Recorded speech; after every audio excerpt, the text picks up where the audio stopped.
Muy buenos días, buenas tardes, buenas noches, espero que estén de lo mejor. Me va a compartir un libro maravilloso que había escuchado por ahí por el 99. Manual del Perfecto Idiota, latinoamericano por el autor Mario Vargas Llosa, Plinio Apuleyo Mendoza, Carlos Alberto Montaner y Álvaro Vargas Llosa. Como este libro, pues hay algo maravilloso que aprender, todo lo que está sucediendo y ha sucedido, como siempre han llamado tercer mundo, pues aquellos latinoamericanos que somos y aquellos también que no son latinos. Creo que para todos es necesario que hagamos conciencia.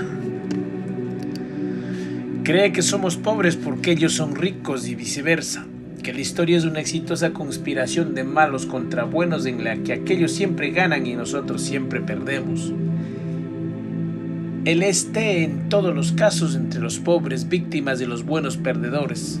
No tiene empacho en navegar en el ciberespacio, sentirse online y sin advertir a la contradicción, abominar del consumismo. Cuando habla de cultura, trémola así, lo que sé, lo que aprendí en la vida, no en los libros. Y por eso mi cultura no es libresca, sino vital. ¿Quién es él? Es el idiota latinoamericano.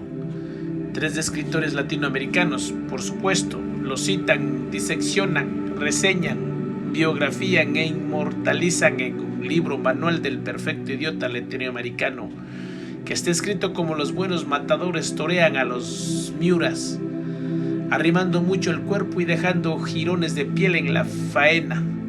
Pero la ferocidad de la crítica que lo anima está amortiguada por las carcajadas que salpican cada página y por una despiadada autocrítica que lleva a sus autores a incluir sus propias idioteces en la deliciosa antología de la estupidez que a modo de índice clausura el libro. A los 3 los conozco muy bien, sus credenciales son los más respetables que pueden lucir un escribidor de nuestros días. A Plinio Apuleyo Mendoza, los terroristas colombianos vinculados al narcotráfico y la subversión lo asedian y quieren matarlo hace años por denunciarlo sin tregua en reportajes y artículos. Carlos Alberto Montaner luchó contra Batista, luego contra Castro y hace más de 30 años que lucha desde el exilio por la libertad de Cuba. Y Álvaro Vargas Llosa, mi hijo, por si acaso, tiene 3 juicios pendientes en el Perú de Fujimori como traidor a la patria, por condenar la estúpida guerrilla fronteriza peruana-ecuatoriana.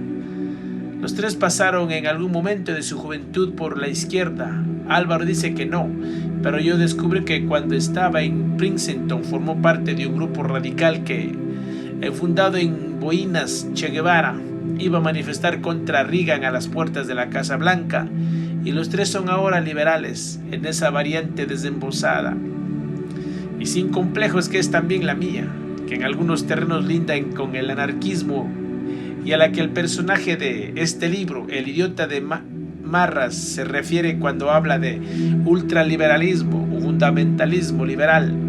La idiotez que impregna este manual no es la congénita, esa naturaleza de intelecto, condición del espíritu o estado del ánimo que hechizaba a Flaubert, la bêtise de los franceses, y para la cual hemos acuñado en español bellas y misteriosas metáforas, como el anatómico tonto del culo en España y en Perú, ese procesionario navegante huevón a la vela, esa clase de idiota despierta el afecto y la simpatía, o la peor, la comiseración, pero no el enojo ni la crítica.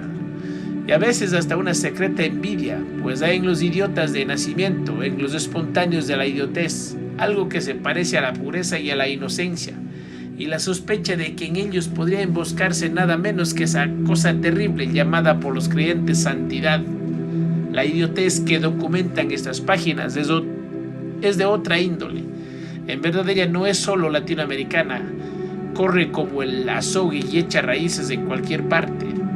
Postiza, deliberada y elegida, se adopta conscientemente por pereza intelectual, modorra ética y oportunismo civil. Ella es ideológica y política, pero por encima de todo frívola, pues revela una abdicación de facultades facultad de pensar por cuenta propia, de cotejar las palabras con los hechos que ellos pretenden describir, de cuestionar la retórica que hace las veces de pensamiento. Ella es la beatería de la moda reinante, el dejarse llevar siempre por la corriente, la religión del estereotipo y el lugar común. Nadie está exento de sucumbir en algún momento de su vida a este género de idiotez. Yo mismo aparezco en la antología con una cita perversa. Ella congrega el cacaceno ontológico como el funcionario franquista que, en un viaje a Venezuela, definió así al régimen que servía. El franquismo, un socialismo con libertad, con idioteces transeúntes y casi furtivas de genialidades literarias que, de pronto, en un arranque de lírica inocencia, explican, como Julio Cortázar, que el Gulag fue solo un accidente de ruta del comunismo, o documentan con omnisciencia matemática, como García Márquez en su reportaje sobre la guerra de las Malvinas, cuántas castraciones operan por minuto a golpes de cimitarra los feroces gurkas británicos en las huestes argentinas. Los contrasentidos de este estirpe se perdonan con facilidad por ser breves y el aire risueño que despiden.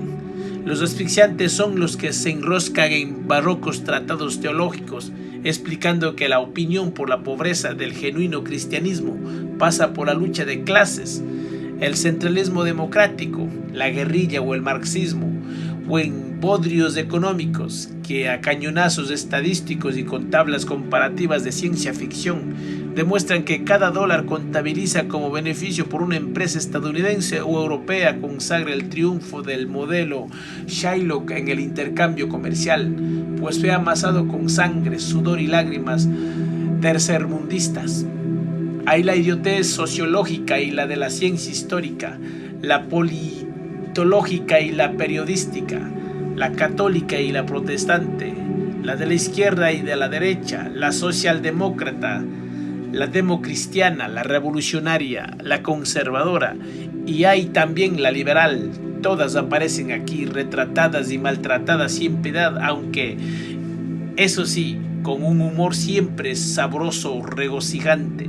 Lo que en verdad va diseñando el libro en sus jocosos 13 capítulos y su impecable antología es algo que aglutina y explica todas esas aberraciones, equivocaciones, deformaciones, exageraciones delirantes que se hacen pasar el fenómeno, aunque debilitado aún coletea por ideas, el subdesarrollo intelectual.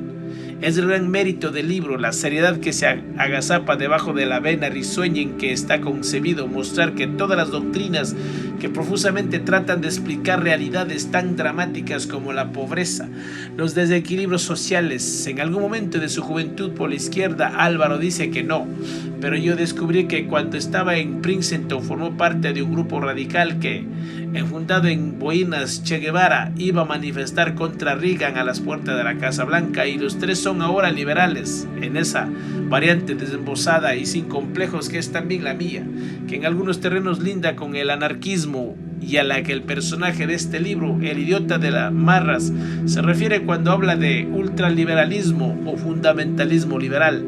La idiotez que impregna este manual no es la congénita, esa naturaleza del intelecto, condición del espíritu o estado del ánimo que hechizaba a Flaubert, la Bêtise de los franceses, y para cual hemos acuñado en español bellas y misteriosas metáforas, como el anatómico tonto del culo, en España y en el Perú. Ese procesionario o navegante huevón a la vela, esa clase de idiota despierta el afecto de la simpatía o la peor, la comiseración, pero no el enojo ni la crítica, y a veces de una secreta envidia, pues hay en los idiotas de nacimiento, en los espontáneos de la idiotez, algo que se parece a la pureza y la inocencia, y la sospecha de que en ellos podrían buscarse nada menos que esa cosa terrible llamado por los creyentes santidad, la idiotez que documentan. Hay idiotez sociológica y la de la ciencia histórica, la politológica y la periodística, la católica y la protestante, la izquierda y la derecha, la socialdemócrata, la democristiana, la revolucionaria, la conservadora. Hay todos de estos en este intelecto.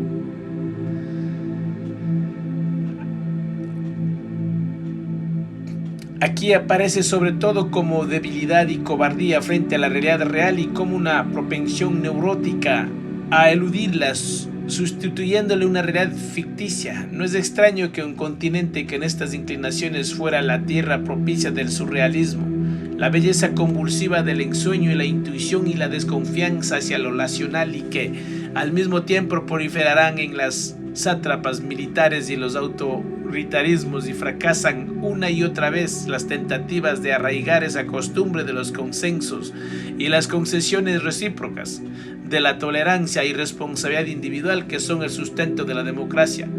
Ambas cosas parecen consecuencia de una misma causa, una incapacidad profunda para discriminar entre verdad y mentira, entre realidad y ficción. Ello explica que América Latina haya producido grandes artistas, músicos eximios, poetas y novelistas de excepción, y pensadores tan poco terrestres, doctrinarios tan faltos de hondura, y tantos ideólogos en entredicho perpetuo con la objetividad histórica y el pragmatismo, y también la actitud religiosa y beata con que la élite intelectual adopta el marxismo, ni más ni menos que como había hecho suya la doctrina católica, ese catecismo del siglo XX con respuestas prefabricadas para todos los problemas, que eximía de pensar, de cuestionar el entorno y cuestionarse a sí mismo, que disolvía la propia conciencia dentro de los ritormelos y cacofonías del dogma. El Manual del Perfecto Idiota latinoamericano pertenece a una riquísima tradición que tuvo sus maestros en un Pascal y un Voltaire, y en que el mundo contemporáneo continuaron en un Sartre, un Camus y un Revel, la del panfleto. Este es un texto beligerante y polémico que carga las tintas y busca la confrontación intelectual. Se mueve en el plano de las ideas y no de las anécdotas. Usan argumentos, no dicterios ni descalificaciones personales, y contrapesa la ligereza de la expresión y su virulencia dialéctica con el rigor de contenido, la seriedad del análisis y la coherencia expositiva. Por eso, aunque lo recorre el humor de arriba abajo, es el libro más serio del mundo, y después de leerlo, igual que el verso de Vallejo, el lector se queda pensando y lo asalta de pronto la tristeza. ¿Seguiremos siempre así, creando con tanta libertad y teorizando tan servilmente? América Latina está cambiando para mejor, no hay duda. Las dictaduras militares han sido reemplazadas por gobiernos civiles en casi todos los países, y una cierta resignación con el pragmatismo democrático parece extenderse por doquier.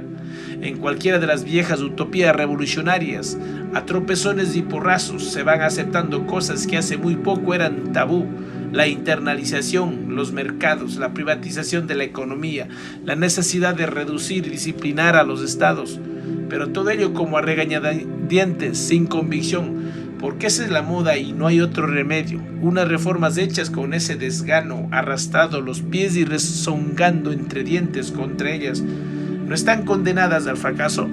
¿Cómo podían dar los frutos esperados modernidad, empleo, imperio de la ley, mejores niveles de vida, derechos humanos, libertad, si no hay, apuntalando esas políticas y perfeccionándolas, una convicción y unas ideas que les den vida, la renueven sin tregua? ¿Por qué la paradoja de lo que ocurre en la actualidad en América Latina es que el gobierno de sus sociedades comienzan a cambiar, sus economías a reformarse y sus instituciones civiles a nacer o a renacer, mientras su vida intelectual sigue en gran parte estancada, ciega y sorda a los grandes cambios que ha experimentado la historia del mundo, inmutable en su rutina, sus mitos y sus convenciones? ¿La sacudiría este libro? ¿La arrancará de su somnolencia granítica?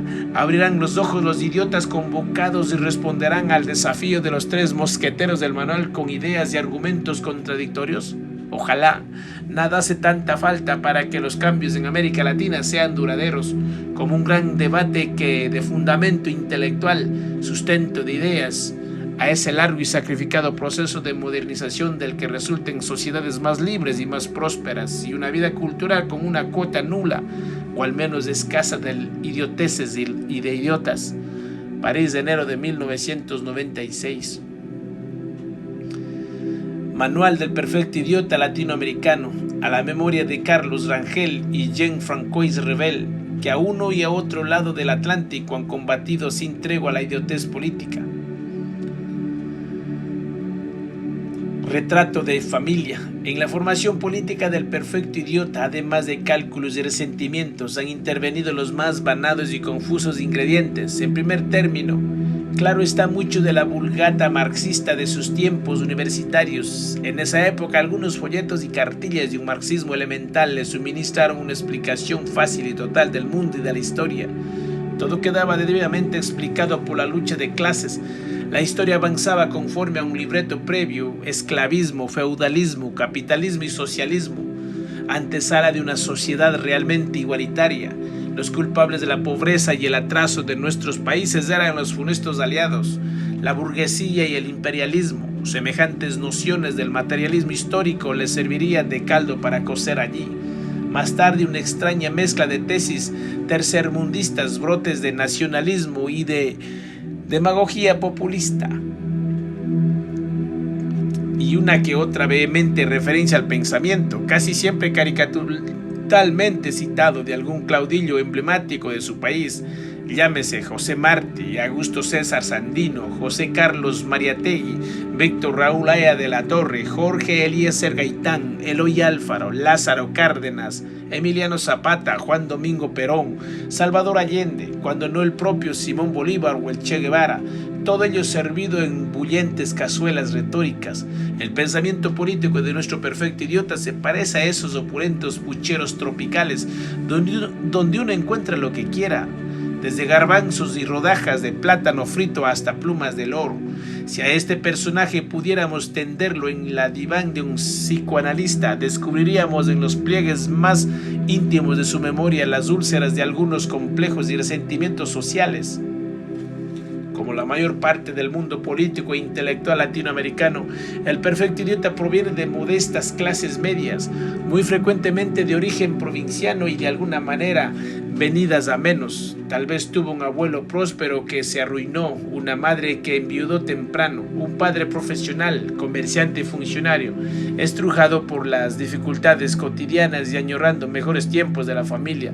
El medio de donde proviene está casi siempre marcada por fracturas sociales, propias de un mundo rural desapercibido y mal asentado en las nuevas realidades urbanas, sea que hubiese crecido en la capital o en una ciudad de provincia. Su casa pudo ser una de esas que los ricos desdeñan cuando ocupan barrios más elegantes y modernos. La modesta quinta de un barrio medio, una de esas viejas casas húmedas y oscuras, con patios y tiesos de flores, tejas y canales herrumbrosos, algún sagrado corazón en el fondo de un zaguán y bombillas desnudas en cuartos y corredores, antes de que el tumultuoso desarrollo urbano lo confine en un estrecho apartamento de un edificio multifamiliar.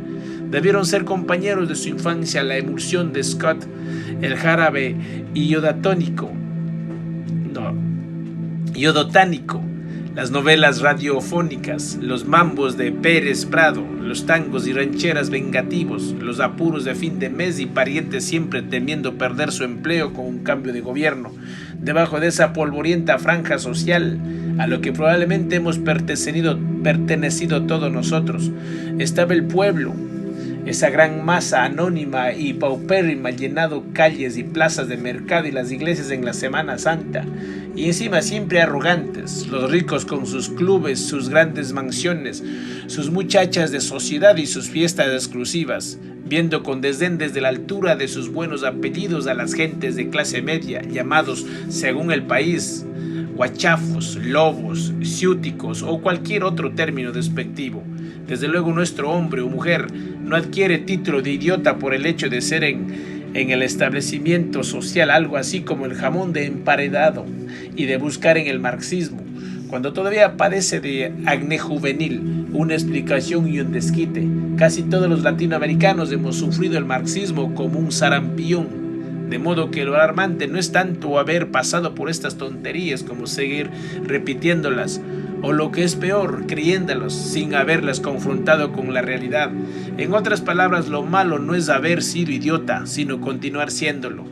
Con mucha ternura podemos compartir, pues, con nuestro amigo recuerdos y experiencias comunes, tal vez el haber pertenecido a una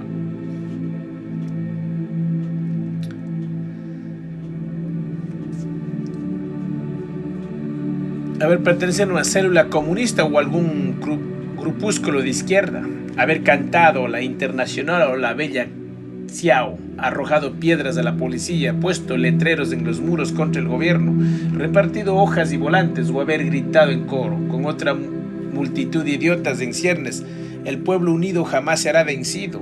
Los 20 años son nuestra edad de la inocencia.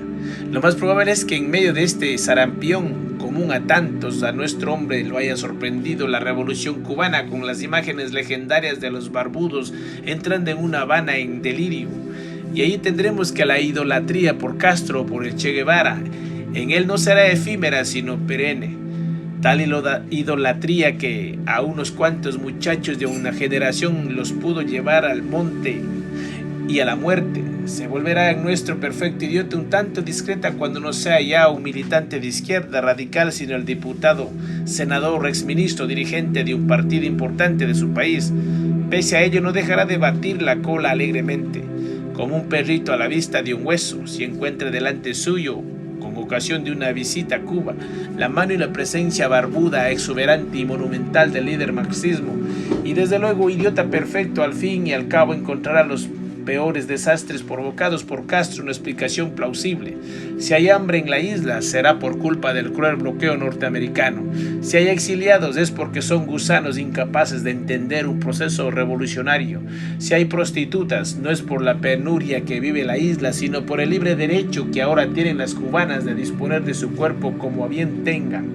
El idiota bien es sabido, llega a extremos sublimes de interpretación de los hechos, con tal de no perder el bagaje ideológico que lo acompaña desde su juventud. No tiene otra muda de ropa.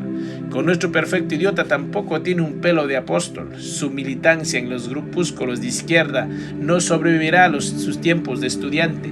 Al salir de la universidad e iniciar su carrera política, buscará el amparo confortable de un partido con alguna tradición y opciones de poder, transformando sus veleidades marxistas en una honorable relación con la Internacional Socialista, o si es de estirpe conservadora, con la llamada doctrina social de la Iglesia. Será, para decirlo en sus propios términos, un hombre con conciencia social. La palabra social, por cierto, le fascina. Hablará de política, cambio, plataforma, corriente, reivindicación o impulso social, convencido de que esta palabra santifica todo lo que hace. Del sarampión ideológico de su juventud le quedarán algunas cosas muy firmes, ciertas impugnaciones y críticas al imperialismo, la plutocracia, los multinacionales, el Fondo Monetario y otros pulpos, pues también del marxismo militante le quedan varias metáforas zoológicas. La burguesía probablemente dejará de ser llamada por el burguesía para ser designada como oligarquía o identificada con los ricos o con el rótulo evangélico de los poderosos o favorecidos por la fortuna. Y obviamente serán suyas todas las interpretaciones tercermundistas. Si hay guerrilla en su país, esta será llamada comprensivamente la insurgencia armada, y pedirá con ella diálogos patrióticos, aunque mate, secuestre, robe, extorsione o torture. El perfecto idiota es también conforme a la definición de Lenin, un idiota útil. A los 30 años, nuestro personaje habrá sufrido una prodigiosa transformación. El pálido estudiante de la célula o del crepúsculo medio clandestino tendrá ahora el aspecto robusto y la personalidad frondosa y desenvuelva de un político profesional. Habrá tragado polvo en las carreteras y sudado camisa bajo el sol ardiente de las plazas mientras abraza compadres, estrecha manos, bebe cerveza, pisco, aguardiente, ron, tequila o cualquier otro licor autóctono en las cantinas de los barrios y poblaciones. Sus seguidores lo llamarán jefe. Será un orador copioso y efectista que sufre estremecimientos casi eróticos a la vista de un micrófono. Su éxito residirá esencialmente en su capacidad de explotar demagógicamente los problemas sociales. ¿Acaso no hay desempleo, pobreza, falta de escuelas y hospitales? ¿Acaso no suben los precios como globos mientras los salarios son exiguos salarios de hambre? ¿Y todo esto por qué? Preguntará de pronto contento de oír su voz difundida por altoparlantes llenando el ámbito de una plaza. Ustedes lo saben, dirán, lo sabemos todos, porque y aquí le brotarán agresivas las venas del cuello bajo un puño amenazante. La riqueza está mal distribuida, porque los ricos lo tienen todo y los pobres no tienen nada, porque a medida que crecen privilegios crece también el hambre del pueblo. De ahí sea necesaria una auténtica política social, de ahí que el Estado deba intervenir en defensa de desherederos, de ahí que todos deban votar por los candidatos que representan como él las aspiraciones populares. De esta manera el perfecto idiota, cuando resuelva hacer carrera política, cosechará votos para hacerse elegir diputado, representante a la Cámara o senador, gobernador o alcalde, y así, de discurso en discurso, de balcón en balcón, irá vendiendo sin mayor esfuerzo las ideas populistas, pues esas ideas gustan, arrancan aplausos. Él hará responsable de la pobreza no solo a los ricos que todo lo tienen y nada dan, sino también a los injustos términos de intercambio, a las exigencias del Fondo Monetario Internacional, a las políticas ciegamente aperturistas que nos exponen a competencias ruinosas en los mercados internacionales y las ideas neoliberales. Será, además, un verdadero nacionalista, de ir a defender la soberanía nacional contra las conjuras del capital extranjero, de esa gran banca internacional que nos endeuda para luego estrangularnos, dejándonos sin inversión social. Por tal motivo, en vez de entregarle nuestras riquezas naturales a las multinacionales, él reclama el derecho soberano del país de administrar sus propios recursos. ¿Privatizar empresas del Estado? Jamás, gritará nuestro perfecto idiota vibrante de cólera. No se le puede entregar a un puñado de capitalistas privados lo que es patrimonio de todo el pueblo, de la nación entera. Eso jamás, repetirá con la cara más roja que la cresta de un pavo. Y su auditorio entusiasmado dirá también jamás, y todos volverán algo ebrios, excitados y contentos a casa, sin preguntarse cuántas veces han oído lo mismo sin que cambie para nada su condición. En este cuento el único que prospera es el idiota. Prospera en efecto. A los 40 años, nuestro perfecto idiota metido en la política tendrá algún protagonismo dentro de su partido y dispondrá ya en secretarias, gobernaciones, ministros o institutos de unas buenas parcelas burocráticas. Será algo muy oportuno, pues quizás sus discursos de plaza y balcón hayan comenzado a erosionarse. Lo cierto es que los pobres no habrán dejado de ser pobres, los precios seguirán subiendo y los servicios públicos, educativos, de transporte o sanitarios serán tan ineficientes como de costumbre. Devaluadas sus propuestas por su inútil reiteración, de ahora en adelante su fuerza electoral deberá depender esencialmente de su capacidad para distribuir puestos públicos, becas, auxilios o subsidios. Nuestro perfecto idiota es necesariamente un clientelista político. Tiene una clientela electoral que ha perdido quizás sus ilusiones en el gran cambio social ofrecido, pero no en la influencia de su jefe y los pequeños beneficios que pueda retirar de ella. Algo es algo, peor es nada. Naturalmente, nuestro hombre no está solo. En su partido de alto contenido social, en el Congreso y en el gobierno, lo acompañan o disputan con él cuotas de poder otros políticos del mismo corte con una trayectoria parecida a la suya. Y aquellos también se acercan a la administración pública como abejas a un plato de miel, poniendo allí sus fichas políticas. Muy pronto las entidades oficiales empezarán a padecer de obesidad burocrática, la ineficiencia y laberíntica tramitología. Dentro de las empresas públicas surgirán voraces burocracias sindicales. Nuestro perfecto idiota, que nunca deja de cazar votos, suele adular a estos sindicalistas concediéndoles cuanto piden a través de ruinosas convenciones colectivas. Es otra expresión de su conciencia social. Finalmente, aquella no es plata suya, sino plata del Estado, y la plata del Estado es de todos, es decir, de nadie. Con esta clase de manejos no es de extrañar que las empresas públicas se vuelvan deficitarias y que para pagar sus costosos gastos de funcionamiento se haga necesario aumentar tarifas e impuestos. Es la factura que el idiota hace pagar por sus desvelos sociales. El incremento del gasto público propio de su estado benefactor acarrea con frecuencia un severo déficit fiscal, y si a algún desventurado se le ocurre pedir que se liquide un monopolio tan costoso y se privatice la empresa de energía eléctrica, los teléfonos, los puertos o los fondos de pensiones, nuestro amigo relacionará como picado por un alacrán. Será un aliado de la burocracia sindical para denunciar semejante propuesta como una vía hacia el capitalismo salvaje, una maniobra de los neoliberales para desconocer la noble función social del servicio público. De esta manera tomará el partido de un sindicato contra la inmensa, silenciosa y desamparada mayoría de los usuarios, en apoyo de nuestro político y de sus posiciones estatistas. Vendrán otros perfectos idiotas a darle una mano: economistas, catedráticos, columnistas de izquierda, sociólogos, antropólogos, artistas de vanguardia y todos los miembros del variado abanico de grupúsculos de izquierda, marxistas, trotskistas, senderistas, maoístas, que han pasado su vida embadurnando paredes con letreros o preparando la lucha armada. Todos se movilizan en favor de los monopolios públicos. La batalla por lo alto le dan a los economistas de esta vasta franja donde la bobería ideológica es reina. Este personaje puede ser un hombre de 40 y tantos años, catedrático en alguna universidad, autor de algunos ensayos de teoría política o económica, tal vez con barbas y lentes, tal vez aficionado a morder una pipa y con teorías inspiradas en Keynes y otros mentores de la socialdemocracia, y en el padre Marx siempre presente en alguna parte de su saber y de su corazón. El economista hablará de pronto de estructuralismo, término que dejará seguramente perplejo a nuestro amigo. El político populista, hasta cuando comprenda que el economista de las barbas propone poner funcionar sin reatos a la maquinita de emitir billetes para reactivar la demanda y financiar la inversión social.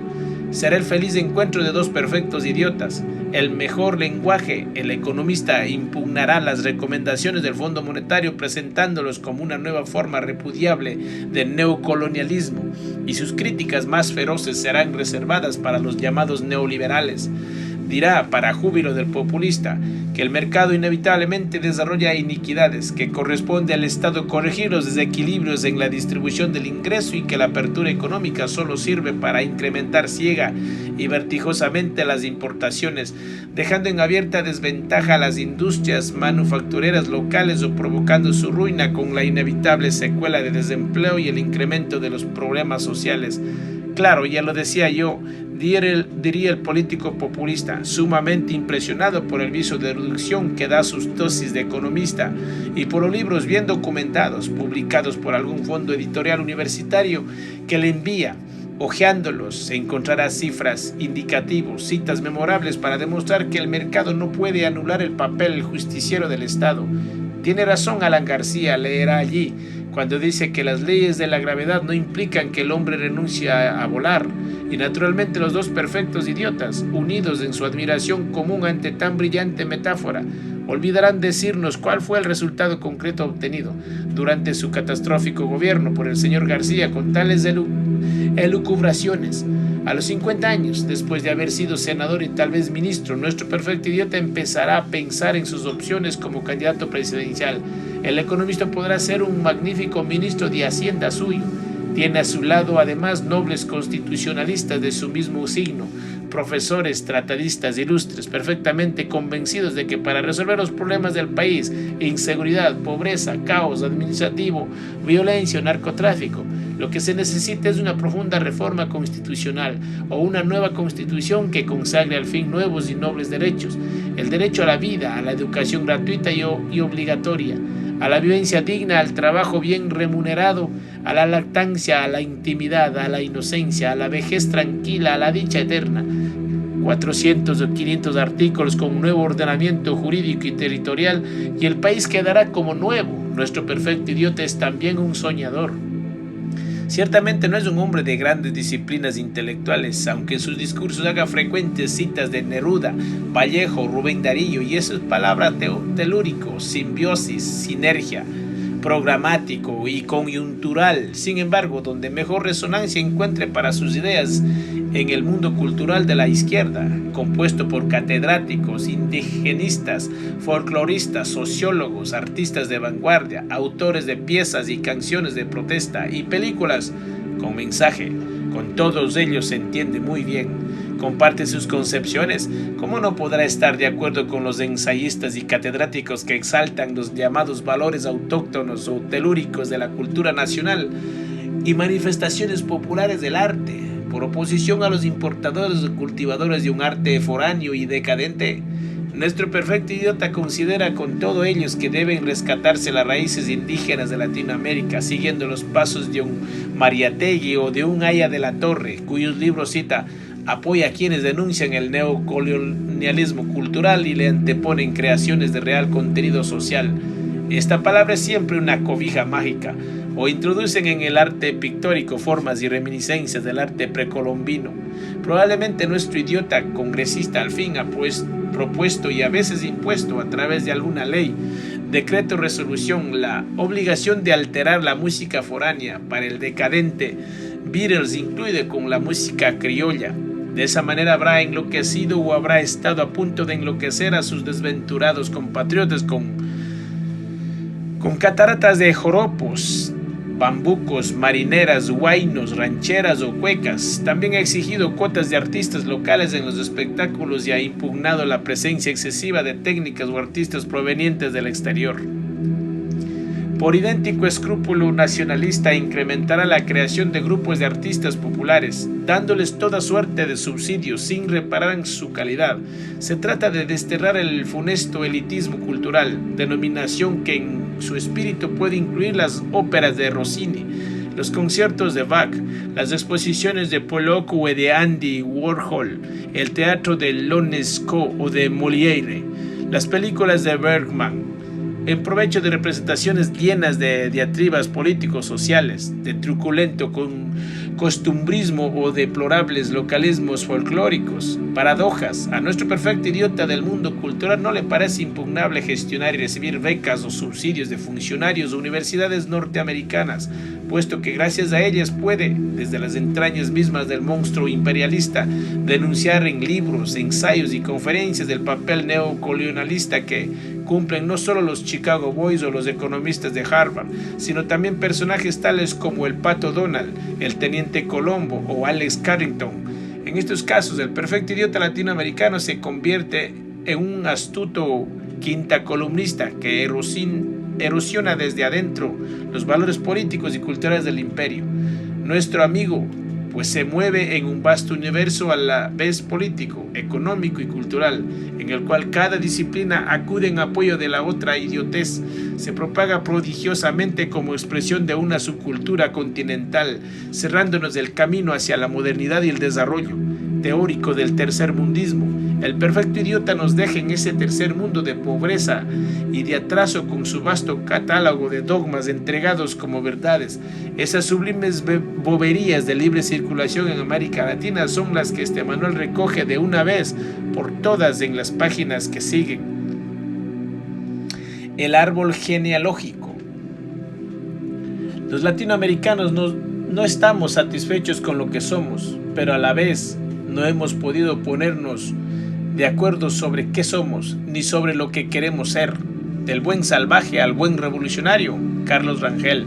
Nuestro venerado idiota latinoamericano no es el producto de la generación espontánea, sino la consecuencia de una larga gestación que casi tiene 2 siglos de historia. Incluso es posible afirmar que la existencia del idiota latinoamericano actual solo ha sido posible por el mantenimiento de un tenso debate intelectual en que le han figurado algunas de las mejores cabezas de América. De ahí directamente desciende nuestro idiota. Todo comenzó en el momento en que las colonias hispanoamericanas rompieron los lazos que las unían a Madrid a principios del 19, y enseguida los padres de la patria formularon la inevitable pregunta: ¿por qué a nuestras repúblicas, que casi de inmediato entraron en un periodo de caos o empobrecimiento, les va peor que los vecinos norteamericanos de lo que en su momento fueron las 13 colonias? En tanto que nuestros compatriotas no adquieran los talentos y las virtudes políticas que distinguen a nuestros hermanos del norte, los sistemas enteramente populares, lejos de sernos favorables, temo mucho que vengan a ser nuestra ruina. Desgraciadamente, estas cualidades parecen estar muy distantes de nosotros, en el grado que se requiere, y por el contrario estamos dominados de los vicios que se contraen bajo la dirección de una nación como la española, que solo ha sobresalido en fiereza, ambición, venganza y codicia. Simón Bolívar, carta a un caballero que tomaba gran interés en la causa republicana en la América del Sur en 1815. La primera respuesta que afloró en casi todos los rincones del continente tenía la impronta liberal de entonces. A la América Latina ya en ese momento empezó a dejar de llamarse Hispanoamérica. Le iba mal porque heredaba la tradición española inflexible, oscurantista y dictatorial, agravada por la mala influencia del catolicismo conservador y cómplices de aquellos tiempos revueltos. España era la culpable. Un notable exponente de esa visión antiespañola fue el chileno Francisco Bilbao, formidable agitador anticatólico y antidogmático, cuya obra Sociabilidad chilena mereció la paradójica distinción de ser públicamente quemada por las autoridades civiles y religiosas de un par de países latinoamericanos consagrados a la piromania ideológica. Bilbao, como buen liberal y romántico de su época, se fue a París y allí participó en la estremecedora revolución de 1848. En la ciudad luz, como era de esperar, encontró el aprecio y el apoyo de los revolucionarios liberales de entonces. Michelet y Lamennais, como cuenta Zumfelde, lo llamaron nuestro hijo y mantuvieron con él una copiosa correspondencia. Naturalmente, Bilbao, una vez en Francia, reforzó su conclusión de que para progresar y prosperar había que desespañolizarse, tesis que recogió en un panfleto entonces leidísimo, El Evangelio Americano. De vuelta a Chile en 1850 fundó la Sociedad de la Igualdad y dio una batalla ejemplar por la abolición de la esclavitud. No obstante, al reencontrarse con América, incorporó a su análisis otro elemento un tanto contradictorio que más tarde recogerán Domingo Faustino Sarmiento e incontables ensayistas. No solo hay que desespañolizarse, también hay que desindianizarse, tesis que el autor de Facundo acabó por defender en su último libro, Conflictos y Armonía de las Razas en América. Como queda dicho, primero en Bilbao y luego en Sarmiento, y ya parezca fijada la hipótesis republicana sobre nuestro fracaso relativo más manejada en la segunda mitad del siglo XIX. Nos va mal porque tanto por la sangre española como por la sangre india y por supuesto por la negra nos llegan el atraso, la incapacidad para vivir libremente. Y como alguna vez dijera desesperado Francisco de Miranda, el bochinche, el eterno bochinche latinoamericano a que son tan adictos nuestros inquietos idiotas contemporáneos a lo largo de todo el siglo XIX de una u otra forma. Es esta la etiología que la clase dirigente le asigna a nuestros males, y no hay que ser demasiado sagaz para comprender que esa visión llevaba de mano a una comprensible y creciente admiración por el panorama prometedor y diferente que se desarrollaba en América del origen británico. De ahí que los dos pensadores más importantes de la segunda mitad del siglo XIX, el mencionado Sarmiento y Juan Bautista Alberti, enriquecieron el juicio de Bilbao con una proposición concreta. Imitemos, dentro de nuestras propias peculiaridades, a los anglosajones. Imitemos su pedagogía, sus estructuras sociales, su modelo económico, su constitución, y de ese milagro facsimilar saldrá una América Latina vigorosa e inderrotable. Se imita a aquel en cuya superioridad o cuyo prestigio se cree. Es así como la visión de una América deslantinizada por su propia voluntad, sin la extorsión de la conquista y renegada luego a imagen y semejanza del arquetipo del norte, flota ya en los sueños de muchos sinceros interesados por nuestro porvenir. Inspira la fruición y con ellos formulan a cada paso los más sugestivos paralelos y se manifiestan por constantes propósitos de innovación y de reforma. Tenemos nuestra nordomanía. Es necesario oponer los límites que la razón y el sentimiento señalan de consumo. José Enrique Rodo Arriel, 1900.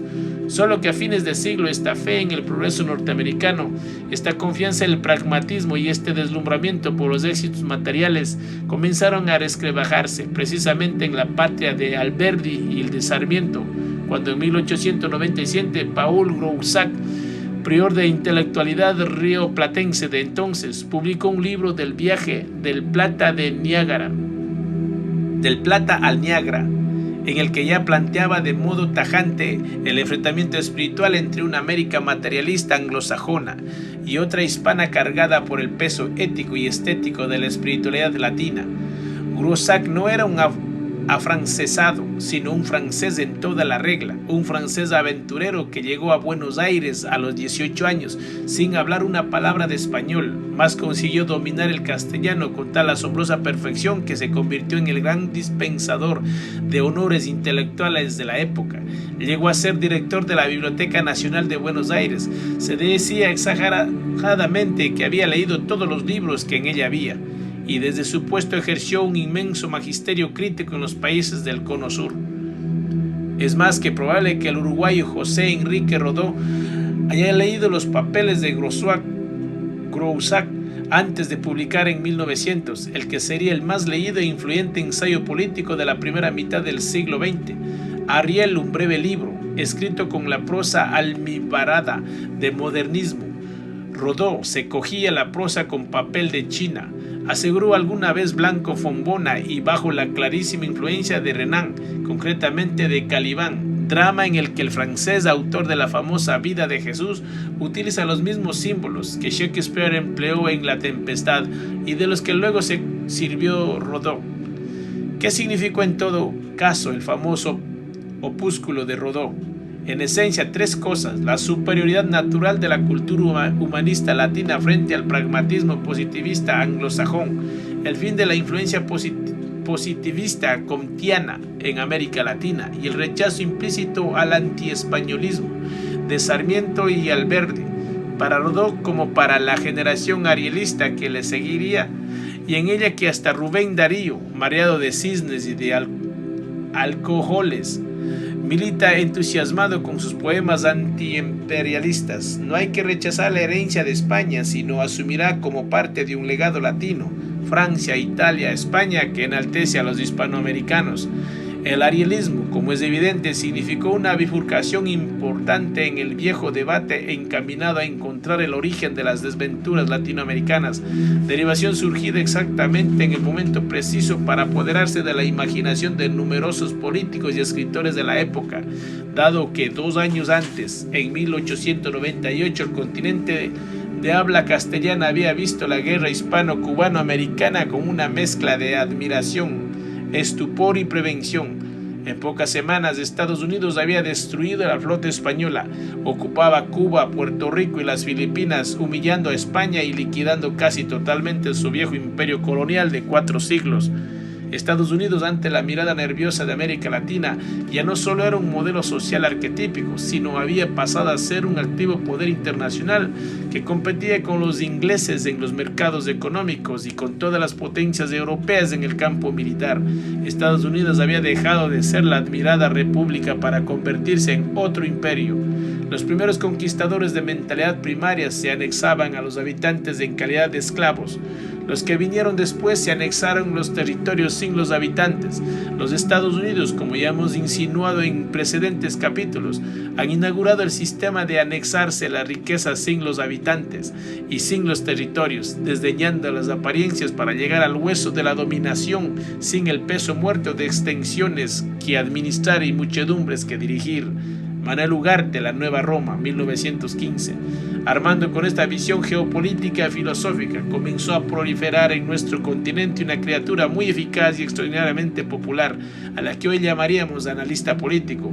El ardiente antiimperialista de esta especie, sin duda, al más destacado representante fue el argentino Manuel Ugarte, un buen periodista de prosa rápida, orador capaz de exacerbar a las masas y panfletista siempre, que se desgañitó inútilmente tratando de explicar que él no era antiamericano, sino antiimperialista. Su obra, suma y compendio de artículos, charlas y conferencias, distribuida en diversos volúmenes, tuvo un gran impacto continental, especialmente en Centroamérica, el Caribe y México, tras patio de los Yankees, convirtiéndose caso en el primer progresista profesional de América Latina.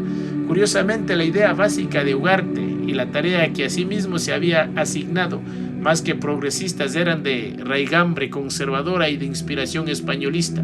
Ugarte veía en el antiamericanismo el imperialismo de entonces era el panamericanismo fomentado por Washington, un valladar que le pondría dique a las apetencias imperiales norteamericanas, de la misma manera que 400 años antes la corona española colocaba en el antemural de las Indias la delicada responsabilidad de impedir la penetración protestante anglosajona en la América hispana. Aquel rancio argumento, empaquetado como algo novedoso, sin embargo, había experimentado un reciente revival poco antes de la aparición de Ariel y del arielismo. En efecto, en 1898, antes y durante la guerra entre Washington y Madrid, no faltaron voces españolas que pusieron al día el viejo razonamiento geopolítico de Carlos V y Felipe II, la guerra entre España y Estados Unidos, como en su momento la batalla librada contra los turcos en Lepanto serviría para impedir, con el sacrificio de España, que la decadente Europa cayera presa de las ágiles garras de nueva potencia imperial surgida al otro lado del Atlántico. Ugarte, como era predecible dada su enorme influencia, procreó una buena cantidad de discípulos, incluso el pintoresco colombiano Vargas Vila o el no menos extravagante peruano José Santos Chocano. pero donde su prédica dio mejores frutos fue en La Habana, ciudad en la que un sereno pensador, sobrio y serio, don Enrique José Varona, en 1906 publicó un ensayo titulado El imperialismo a la luz de la sociología. Varona, hombre respetable donde los hubiera, planteó por primera vez en el continente la hipótesis de que la creciente influencia norteamericana era la consecuencia del capitalismo en fase de expansión, un impetuoso movimiento de bancos e industrias norteamericanas que se derramaba en cascada, encontrando su terreno más fértil en la debilidad desguarnecida de América Latina. Para Varona, escéptico, positivista y por lo tanto hospitalario con ciertos mecanismos deterministas que explicaban la historia, el fenómeno imperialista norteamericano. Cuba estaba intervenida por Washington en el momento de la aparición de su folleto, era una consecuencia de la pujanza económica de los vecinos. El capitalismo sencillamente era así, se desbordaba, en virtud de que la inmensa mayoría de los pueblos y ciudades mexicanas no son más dueños del terreno que pisan, sin poder mejorar en nada su condición social ni poder dedicarse a la industria o a la agricultura, por estar monopolizados en unas cuantas manos, las sierras, montes y aguas, y por esta causa se expropiará, previa indemnización de la tercera parte de estos monopolios, a los poderosos propietarios de ellos, a fin de que los pueblos y ciudadanos de México obtengan ejidos y colonias, y se mejore en todo y para todos la falta de prosperidad y bienestar de los mexicanos. Emiliano Zapata, Plan de Ayala, 1911. El discurso incendiario de Ugarte y las reflexiones de Varona fueron el preludio de un aparato conceptual mucho más elaborado que discurrió en dos vertientes que durarían hasta nuestros días, incrustados en la percepción de los activistas políticos. La primera corriente fue el nacionalismo agarrista, surgido a partir de la Revolución Mexicana de 1910, y la segunda, la aparición del marxismo como influencia muy directa en nuestros pensadores más destacados, presente desde el momento mismo del triunfo de la Revolución Rusa de 1917. De la Revolución Mexicana quedaron la mitología ranchera de Pancho Villa, más tarareada que respetada, y la también sugerente reivindicación agraria cuajada en tomo a la figura borrosa y muy utilizada de Emiliano Zapata. Quedó asimismo la Constitución de Querétaro en 1917 con su fractura del orden liberal creado por Juárez en el siglo anterior, y el surgimiento del compromiso formal por parte de un Estado que desde ese momento se responsabilizaba con la tarea de importar la felicidad y la prosperidad entre todos los ciudadanos mediante la justa redistribución de la riqueza. Del periodo de exaltación marxista y de esperanza en el experimento bolchevique, el más ilustre de los representantes fue sin duda el médico José Ingenieros de 1877 y 1995. Ingenieros, argentino y psiquiatra, dos palabras que con el tiempo casi se convertirían en sinónimas. Nunca militó en el Partido Comunista, pero dio inicio voluntaria y expresamente a la sinuosa tradición del fellow traveler, intelectual latinoamericano. Nunca fue miembro del Partido Comunista alguno, pero apoyaba todas sus causas con la pericia de un francotirador, certero y fatal. Los libros de Ingenieros, bien razonados pero escritos en una prosa desdichada, durante la primera mitad del siglo estuvieron en los anaqueles de casi toda la inteligencia latinoamericana. El hombre mediocre, las fuerzas morales, o hacia una moral sin dogmas, se leían tanto en Buenos Aires como en Quito o Santo Domingo. Sus actividades como conferencias y polemistas, sus penetrantes sentido del humor y su irreverente corbata roja, no muy lejana del paraguas carmín que entonces blandía en España el improbable anarquista, a Zorrín lo convirtieron no solo en el vértice del debate, sino que lo dotaron de un cierto airecillo de dandismo socialista tan atractivo que aún hoy suele verse su huella tribal en algunos intelectuales latinoamericanos más enamorados del gesto que la sustancia. En esta época, con la aparición de una ideología nueva que traduce los intereses y las aspiraciones de la masa, la cual adquiere gradualmente conciencia y espíritu de clase, surge una corriente o una tendencia nacional que se siente solidaria con la suerte del indio. Para que esta corriente, la solución del problema del indio es la base de un programa de renovación o reconstrucción peruana. El problema del indio cesa de ser, como en la época del diálogo de liberales y conservadores, un tema adjetivo secundario, pasa a representar el tema capital. José Carlos Marlategui, Regionalismo y Centralismo. 7 ensayos de interpretación de la realidad peruana de 1928. Tras el magisterio del ingenieros, la respuesta a nuestra sempiterna y acuciante indagación: ¿por qué nos va tan mal a los latinoamericanos?, se desplaza en Buenos Aires a Lima, y allí dos importantes pensadores le dieron su particular interpretación. Curiosamente, estos dos pensadores, ambos peruanos, José Carlos Mariátegui y Víctor Raúl Haya de la Torre, iban a encarnar, cada uno de ellos, las dos tendencias políticas que ya se apuntaban en el horizonte: de un lado el marxismo de los bolcheviques rusos y del otro el nacionalismo estalizante de los mexicanos. José Carlos Mariátegui, en 1895 y 1930, tuvo una vida corta y desgraciada. Prácticamente no conoció a su padre, y una lesión en la pierna que lo dejó cojo desde niño se convirtió más tarde en una amputación en toda regla, desgracia que amargó severamente los últimos años de su breve existencia. Fue un estudiante pobre y brillante, buen escritor casi desde la adolescencia, formada por los frailes, y quizás su único periodo de felicidad fue el que alcanzará durante los 4 años que pasó en Europa, paradójica y un tanto oportunistamente becado por su enemigo, el dictador Augusto B. Leguía. En 1928, Mariátegui escribió un libro titulado 7 ensayos de interpretación de la realidad peruana, que continuó fecundando durante varias décadas de la promiscua musa de los idiotas latinoamericanos. La obra es una mezcla de indigenismo y socialismo, aunque no están exoneradas ciertas manifestaciones racistas, antichinas y antinegras, como en su momento señalara el brillante ensayista Eugenio Chan Rodríguez. Para Mariátegui, el problema indio, más que un problema racial, ya dentro de un análisis de inspiración marxista, era un conflicto que remitía a la posesión de la tierra.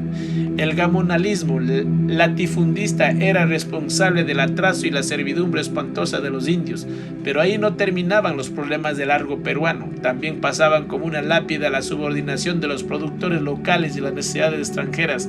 En Perú solo se sembraba lo que otros comían en el exterior. Probablemente muchas de estas ideas, las buenas y las malas, en realidad pertenecían a Víctor Raúl Haya de la Torre, ya que la primera militancia de Mariátegui fue junto a su compatriota y fundador del APRA, pero ambos, al poco tiempo de entrar en contacto, empezaron a desplazarse hacia posiciones divergentes. En 1929, en medio del fallido intento de crear en Lima un partido de corte marxista, el Partido Socialista del Perú, Mariátegui planteó un programa mínimo de 6 puntos que luego, con diversos matices, veremos reproducido una y otra vez en prácticamente todos los países del continente. Primero, reforma agraria y expropiación forzosa de los latifundios. Segundo, confiscación de las empresas extranjeras y de las más importantes industrias en poder de la burguesía. Tercero, desconocimiento y denuncia de la deuda externa. 4. Creación de milicias obrero-campesinos que sustituyen a los correspondientes ejércitos al servicio de la burguesía. 5. Jornada laboral de 8 horas. 6. Creación de soviets en municipios controlados por organizaciones obrero-campesinas. No obstante su radicalismo, este esfuerzo marxista de Mariátegui no recibió el apoyo de la URSS, fundamentalmente por razones de índole ideológica. El escritor peruano quería construir un partido interclasista, una alianza obrero-campesina intelectual, parecida a la que en el siglo anterior el viejo patriarca anarquista Manuel González Prada había propuesto a sus compatriotas, mientras Moscú solo confiaba en la labor de las vanguardias obreras, tal y como Lenin las definía. En tanto que el sistema capitalista impera en el mundo, los pueblos de Indoamérica, como todos los económicamente retrasados, tienen que recibir capitales extranjeros y tratar con ellos. Ya queda bien aclarado en estas páginas que el APRA se sitúa en el plano realista de nuestra época y de nuestra ubicación en la historia y la geografía de la humanidad. Nuestro tiempo y nuestro espacio económicos nos señalan una posición y un camino. Mientras el capitalismo subsista como sistema dominante en los países más avanzados, tendremos que tratar con el capitalismo. Víctor Raúl Haya de la Torre, el antiimperialismo y el APRA en 1928. Víctor Raúl Haya de la Torre, 1895 a 1981, nacido el mismo año que Mariátegui, pero no en Lima, sino en Trujillo. Fue un líder nato, capaz de inspirar la adhesión de prácticamente todos los sectores que constituían el arco social del país.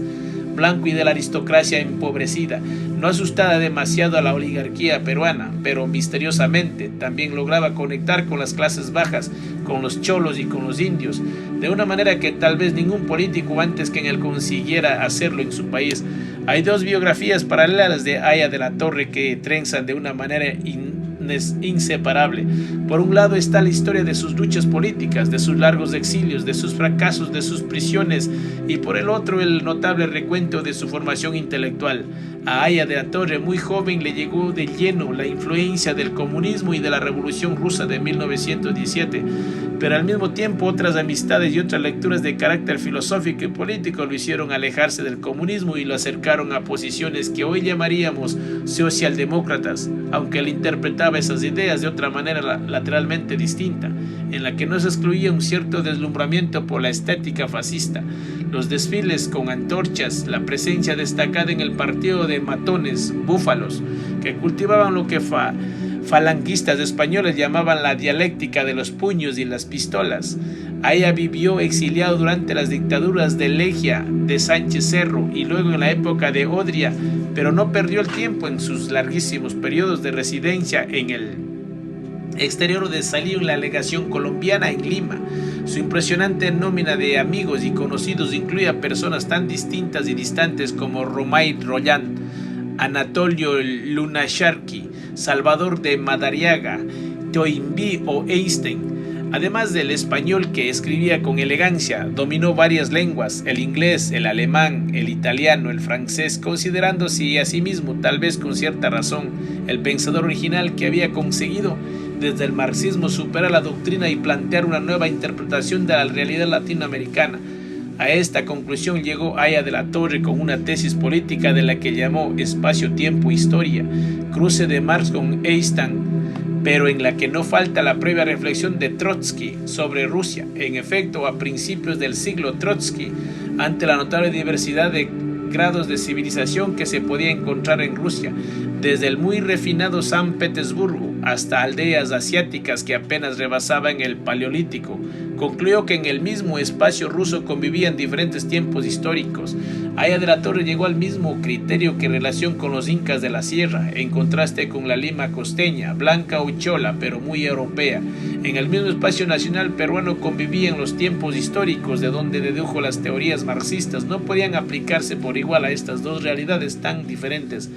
A partir de ese punto, Haya de la Torre alega que ha superado a Marx y encuentra en la dialéctica hegeliana de las negaciones una apoyatura para su aseveración. Si Marx negó a Hegel y Hegel a Kant mediante la teoría del espacio-tiempo-historia, a la que se añadía la relatividad de Einstein aplicada a la política, el marxismo habría sido superado por el aprismo, sometiéndolo al mismo método de análisis dialéctico preconizado por el autor del Manifiesto Comunista. Como Haya integraba Einstein en este curioso potpourri filosófico, sencillo, si el físico alemán había puesto fin a la noción del universo newtoniano, regido por las leyes inmutables y predecibles, añadiendo una cuarta dimensión a la percepción de la realidad, este elemento de interminación e irregularidad que se introducía en la materia también afectaba a la política. ¿Cómo hablar de leyes que gobiernan la historia, la política o la economía cuando ni siquiera la física moderna podía acogerse a este carácter rígido y mecanista? A partir de su ruptura teórica con el marxismo, Haya de la Torre ya desde los años 20 tuvo un fortísimo encontronazo con Moscú, circunstancia que lo convertiría en la bestia parda favorita de la izquierda marxista más obediente del Kremlin. Pero además de sus herejías teóricas, el pensador y político peruano propuso otras interpretaciones de las relaciones internacionales y de la economía que sirvieron de la base a todo el pensamiento socialdemócrata de lo que luego se llamaría la izquierda democrática latinoamericana. La más importante de las posiciones fue la siguiente: si en Europa el imperialismo era la última fase del capitalismo, en América Latina, como revelaba el análisis de espacio, tiempo e historia, era la primera. Había que pasar por una fase de construcción del capitalismo antes de pensar en demolerlo. Había que desarrollar América Latina con la complicidad del imperialismo y por el mismo procedimiento con que se habían desarrollado los Estados Unidos. Sin embargo, esta fase capitalista sería provisional y estaría caracterizada por impecables formas democráticas de gobierno, aunque se orientaría por 5 inexorables planteamientos radicales expresados por el APRA, Alianza Popular Revolucionaria Americana, en su manifiesto de 1924. Primero, acción contra todos los imperios. Segundo, unidad política de América Latina. Tercero, nacionalización de tierras e industrias. 4. Solidaridad con todos los pueblos y clases oprimidas. 5. Interamericanización del Canal de Panamá. La manía de interamericanizar el Canal de Panamá, que ocupó buena parte de la acción exterior de la APRA, iba pareja con 3 curiosas y un tanto atrabiliarias urgencias políticas, como por ejemplo nacionalizar inmediatamente el oro y el vanadio. En todo caso, haya que nunca llegó al poder en Perú y al que su muerte piadosamente le impidió ver el desastre provocado por su discípulo Alan García, el único presidente aprista pasado por la casa de Pizarro. Fue el más fecundo de los líderes políticos de la izquierda democrático latinoamericana, y el APRA, su creación personal, el único partido que llegó a tener repercusiones de imitadores en todo el continente. Hubo apristas desde Argentina hasta México, pero en especial profusión en Centroamérica y el Caribe. Todavía increíblemente los hay. Paul Grossuat o Rodo podían hacer florituras con el elogio del espiritualismo latinoamericano, o haya podido soñar con nacionalizaciones y pensar que Estado tenía la responsabilidad importante en el desarrollo de la economía, como dijo muchas veces, pero después del hundimiento práctico y constante de todas estas especulaciones en medio mundo, solo la idiotez más contumaz puede continuar repitiendo lo que la realidad se ha ocupado de desacreditar sin la menor misericordia. Bueno, para cada uno de vosotros, sacad este maravilloso libro que había dado un paseo por ahí por el 99, y espero que cada uno de vosotros sigamos investigando para hacer la diferencia. Bye bye.